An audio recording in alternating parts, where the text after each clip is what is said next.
वाहिगुरु जी का खालसा वाहिगुरु जी की फतेह। किताब जियोपॉलिटिक्स, लेखक नवनीत चतुर्वेदी। अध्याय तीजा, ब्रिटिश इंडिया ते बैंकिंग व्यवस्था।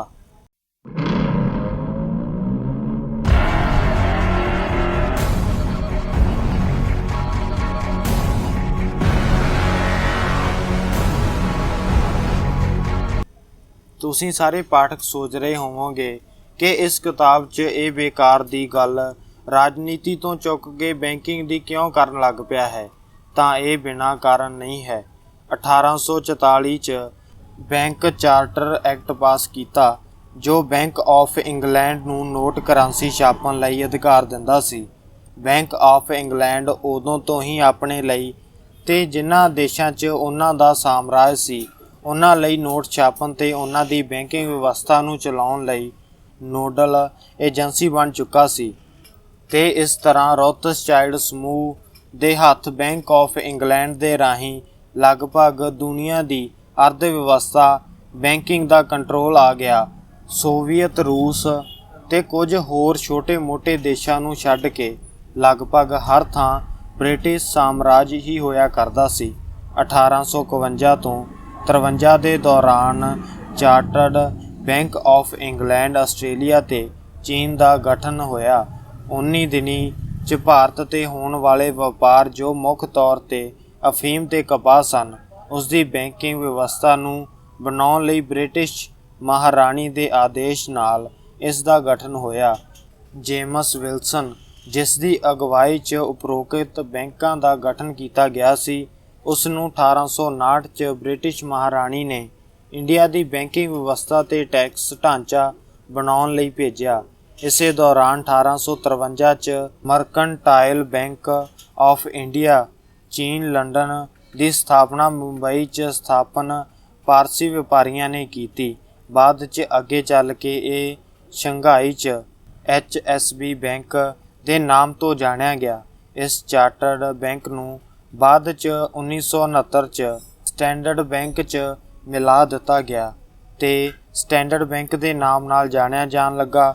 2 ਜੂਨ 1806 ਨੂੰ ਬੈਂਕ ਆਫ ਕਲਕੱਤਾ ਬਣਾਇਆ ਗਿਆ ਸੀ ਜਿਸ ਦਾ ਨਾਮ 2 ਜਨਵਰੀ 1809 ਨੂੰ ਬੈਂਕ ਆਫ ਬੰਗਾਲ ਰੱਖਿਆ ਗਿਆ।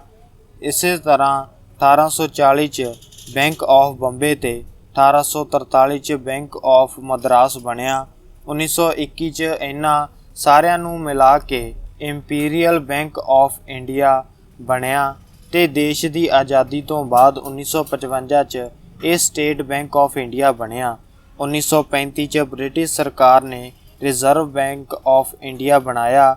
ਅੱਜ ਦੇਸ਼ ਆਜ਼ਾਦ ਹੈ ਪਰ ਅੱਜ ਵੀ ਸਾਡਾ ਰਿਜ਼ਰਵ ਬੈਂਕ ਕਿਤੇ ਨਾ ਕਿਤੇ ਬੈਂਕ ਆਫ ਇੰਗਲੈਂਡ ਦੇ ਬਣਾਏ ਪੁਰਾਣੇ ਨਿਯਮਾਂ 'ਚ ਉਲਝਿਆ ਹੋਇਆ ਹੈ। ਸਾਡੇ ਦੇਸ਼ ਦਾ ਸੋਨਾ ਅੱਜ ਵੀ ਬੈਂਕ ਆਫ ਇੰਗਲੈਂਡ ਤੇ ਬੈਂਕ ਆਫ ਸਵਿਟਜ਼ਰਲੈਂਡ 'ਚ ਕਰੀਬ 268 ਟਨ ਰੱਖਿਆ ਹੋਇਆ ਹੈ ਜਿਸ ਨੂੰ ਰਿਜ਼ਰਵ ਬੈਂਕ ਸੇਫਟੀ ਕਸਟਡੀ 'ਚ ਰੱਖਿਆ ਹੋਇਆ ਕਹਿੰਦਾ ਹੈ।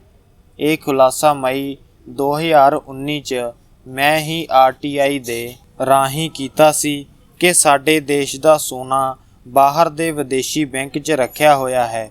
ਸਾਡੇ ਦੇਸ਼ 'ਚ ਆਜ਼ਾਦੀ ਤੋਂ ਪਹਿਲਾਂ ਤੇ ਹੁਣ ਤੱਕ ਨੋਟ ਛਾਪਣ ਦੇ ਕੰਮ 'ਚ ਇਸੇ ਪ੍ਰਕਿਰਿਆ ਦਾ ਪਾਲਣ ਹੁੰਦਾ ਹੈ ਕਿ ਜਿੰਨੇ ਵੈਲਿਊ ਦੀ ਕਰੰਸੀ ਛਾਪਣੀ ਹੈ ਓਨੇ ਦਾ ਸੋਨਾ ਰਿਜ਼ਰਵ ਹੋਣਾ ਚਾਹੀਦਾ ਹੈ। ਇਹ ਨਿਯਮ 1844 ਬੈਂਕ ਚਾਰਟਰ ਐਕਟ ਦੇ ਹਿਸਾਬ ਨਾਲ ਰੌਥਸਚਾਇਲਡ ਦਾ ਬਣਾਇਆ ਹੋਇਆ ਹੈ। ਬੈਂਕ ਆਫ ਇੰਗਲੈਂਡ ਪੂਰੀ ਤਰ੍ਹਾਂ ਰੌਥਸਚਾਇਲਡ ਗਰੁੱਪ ਦੇ ਹੱਥ ਦਾ ਖਿਡੌਣਾ ਹੈ। ਸਾਡੇ ਇੱਥੇ ਅੱਜ ਵੀ ਨੋਟ ਛਾਪਣ ਲਈ ਜਿਹੜੇ ਕਾਗਜ਼ ਦੀ ਵਰਤੋਂ ਹੁੰਦੀ ਹੈ ਉਹ ਵਿਦੇਸ਼ੀ ਫਰਮ ਕਰਦੀ ਹੈ ਜਿਨ੍ਹਾਂ ਦੇ ਤਾਰ ਉਸੇ ਬ੍ਰਿਟਿਸ਼ ਰਾਜ ਪਰਿਵਾਰ ਨਾਲ ਜੁੜੇ ਹੋਏ ਹਨ। ਆਜ਼ਾਦ ਭਾਰਤ 'ਚ ਕੰਧਾਰ ਜਹਾਜ਼ ਅਗਵਾ ਕਾਂਡ ਤੇ ਉਸ ਤੋਂ ਬਾਅਦ ਨੋਟਬੰਦੀ ਵਗੈਰਾ ਦਾ ਇਸ ਬੈਂਕਿੰਗ ਵਿਵਸਥਾ ਵਾਲੇ ਚੈਪਟਰ ਨਾਲ ਕੀ ਸੰਬੰਧ ਹੈ। आज मध्यरात्रि यानी 8 नवंबर 2016 की रात्रि को 12 बजे से वर्तमान में जारी 500 रुपये और 1,000 रुपए के करेंसी नोट लीगल टेंडर नहीं रहेंगे, यानी ये मुद्राएं कानूनन अमान्य होगी।